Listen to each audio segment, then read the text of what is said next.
Здравейте, направо скачаме в днешната тема, защото тя засяга абсолютно всеки от нас. Случвало ли се е да избухнете за нещо супер дребно пред най-близките си хора? Някакъв съвсем невинен коментар у дома или лека забележка в офиса и изведнъж – бум! Огромен скандал. И после дори не е ясно как въобще се е стигнало до там. В този анализ ще разнищим точно това. Ще се потопим в дълбоките скрити емоционални и ментални причини, които предизвикват тези конфликти. И най-важното, ще го обясним съвсем простичко, без сложни термини, но с наука и много реални примери, за да видим къде всъщност се крие разковничето на едни истински здрави отношения. За да стигнем до решенията, нека видим как ще протече днешният ни анализ.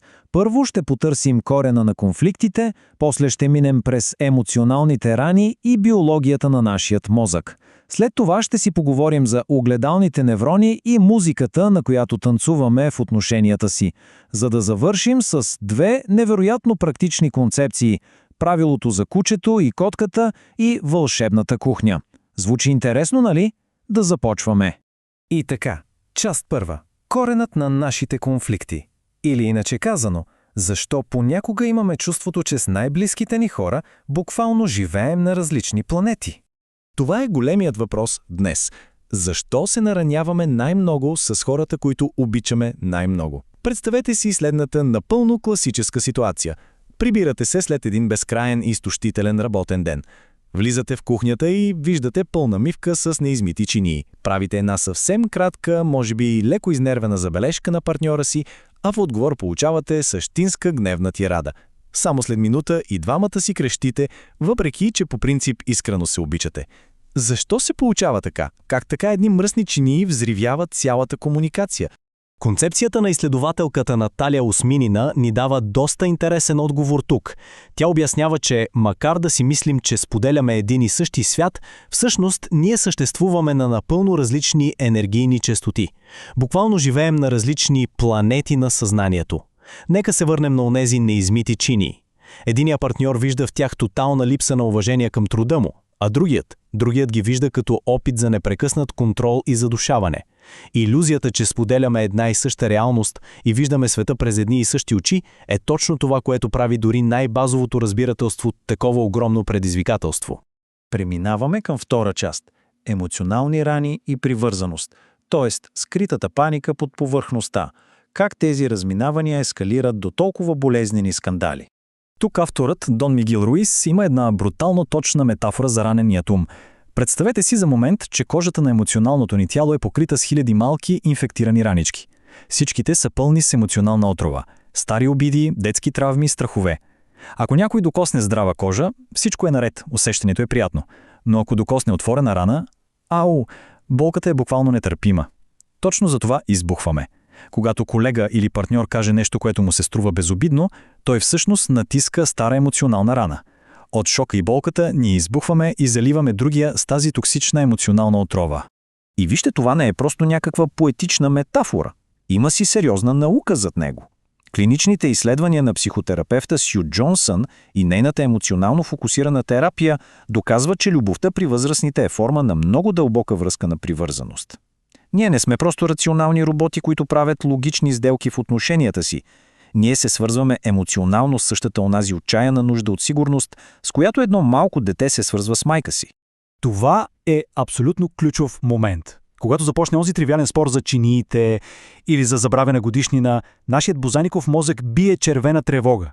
Той не вижда просто мръсна посуда. Той възприема ситуацията като буквална заплаха за оцеляването на самата връзка. Под гнева ни има една огромна скрита паника, която крещи: „Хей, пука ли ти изобщо за мен? Когато ме боли, тук ли си за мен?“ Всички тези битови спорове са просто отчаяни викове за сигурност. Ако започнем да гледаме на скандалите по този начин, това променя абсолютно всичко, нали? Стигаме до третата част – огледални неврони и енергия. Или защо буквално попиваме стреса на околните. Защото освен чиста психология, тук има и много неврология. Осминина ни обръща внимание на нещо изключително важно – огледалните неврони.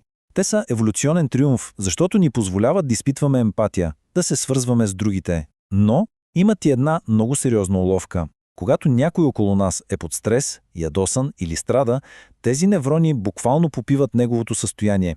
Един напълно здрав и спокоен човек може реално да изпита тежестта на човека до себе си. Ето защо, когато шефът влезе в офиса изнервен до краен предел, в края на деня вие се прибирате смазани, с главоболие и без капка енергия.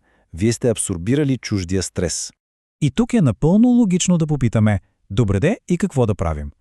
Експертът по енергийни практики Ейми Ли Меркри дава 3 супер практични стъпки. Първо, просто бъдете осъзнати. Обърнете внимание дали разговорът ви изтощява или ви зарежда. Второ, ако усетите, че ви залива чужда тежка емоция, кажете си, окей, това е просто преходно състояние, не е мое. И трето, използвайте визуализация. Представете си как тази тежка енергия се оттича от вас надолу, дълбоко в земята, за да се заземи. Това е малък, но мощен трик за запазване на личните граници. Част 4. Музиката на нашия танц. След като вече знаем защо се трупа напрежение, време е да разберем как да сменим самия ритъм на общуване. Сю Джонсън има един феноменален цитат. Емоцията е музиката на танца на общуването. Помислете върху това. Моделите на поведение са стъпките на танца, но емоциите са музиката, която свири на фона. Буквално е невъзможно да танцувате красиво, позитивно и логично танго с партньора си, ако в главите ви дъни страшна негативна музика за валс. Ако има скрит страх от отхвърляне, всяка дума, независимо колко мило е казана, ще звучи като критика. Музиката просто е грешна. Дон Мигел Руис разделя тези състояния много ясно на 2 – пътят на страха и пътят на любовта. Пътят на страха е този, по който масово вървим. Той разчита на контрол, на очаквания, на това постоянно да си прехвърляме емоционална отрова. Той създава жертви. От друга страна, пътят на любовта е нещо съвсем различно. Той се гради изцяло върху свобода, липса на изисквания и огромно уважение. По този път ние отговаряме единствено за нашата собствена половина от връзката. Което ни води директно към петата част – правилото за кучето и котката. Или казано по друг начин – радикалното приемане. Това е може би най-бързото решение за хармония, което Руис предлага. Това е любимата ми метафора, толкова е жива и точна. Абсолютен факт е, не можете да превърнете кучето в котка. Когато хората си вземат куче, те го обичат точно такова каквото е. То лае, радва се, върти опашка. На никой нормален човек няма да му хрумне да си вземе куче и после да му се сърди и да му крещи, защото не мялка. Абсурд, нали? Тогава защо по дяволите правим тази абсурдна грешка с хората в живота си?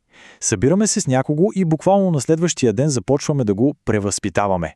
Опитваме се да го натикаме в нашите собствени рамки и очаквания. Това е сигурна рецепта за катастрофа.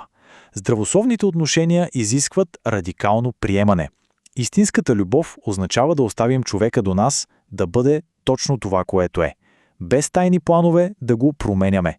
2 души са заедно, за да споделят живота си, а не за да си бъдат постоянни възпитатели.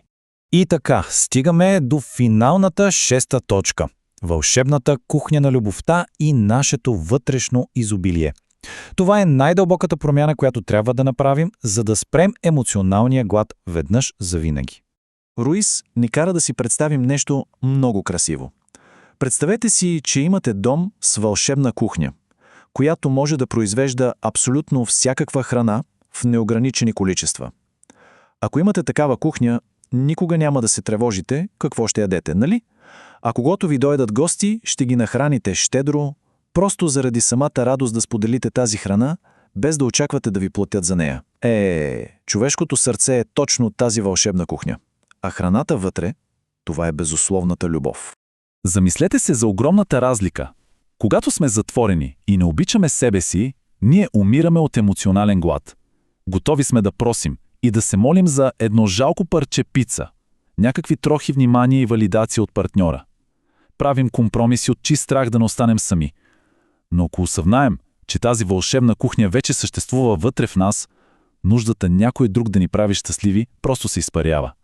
Тогава влизаме във връзка не като просяци, които искат да вземат, а като хора, които просто искат да споделят своето огромно вътрешно изобилие. И така, големият въпрос за финал. Ще отключите ли тази вълшебна кухня в себе си? Защото истинското щастие и хармонията вкъщи или в офиса категорично не идват от това да контролираме другите или да чакаме те да излекуват старите ни рани. Идват от поемането на отговорност. Надяваме се този анализ да ви е дал една нова, по-светла перспектива за това как наистина се градят здрави отношения. До скоро!